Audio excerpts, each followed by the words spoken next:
This week marks the 7th annual Treaties Recognition Week in Ontario. It was introduced in 2016 as part of the province's response to the Truth and Reconciliation Commission's calls to action to honour and learn about the importance of treaties. Treaty Recognition Week is a week where we spend time informing the general public and even First Nations people themselves about treaties and why they matter. Reg Niganobe is the Grand Council Chief of the Anishinabek Nation, Ontario's oldest political organization that predates European contact and represents 39 First Nations across the province.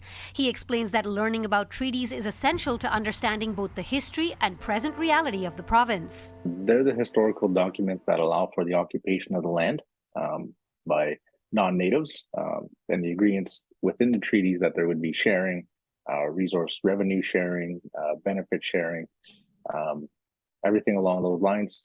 Whatever was taken from the land was also to be compensated to First Nations. Those sort of things are important for understanding where we're at now and why we're in the current time we are in. A lot of it is because that treaty relationship wasn't upheld. He says while they may have been signed hundreds of years ago, they continue to be followed in some regards to this day.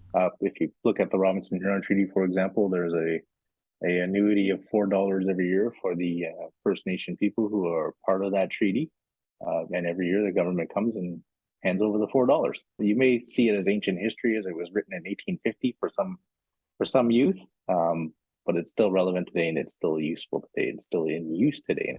Chief Niganobe explains that it is also necessary to understand that treaties have a deeper meaning in Indigenous culture. Treaty goes back a long ways before European arrival. If you get into understanding treaty, you'll understand that there are a lot more than just goes beyond land. It extends into our obligations to the environment, our obligations to the animal. We call those all our relations. So there's an obligation to all our relations, and there are treaties within those circles too. Treaty Recognition Week also emphasizes teaching students about their significance. There are future leaders, of course, so they will be influencing both First Nations and non-Native alike within their policy and within their laws and their legislative changes that they might make into the future.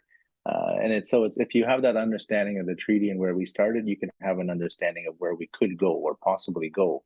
Anishinabek Nation has created several learning resources for school students as well as adults. For those as well as links to learn more about treaties, you can go to our website citynews.ca. For City News, I'm Dilshad Burman.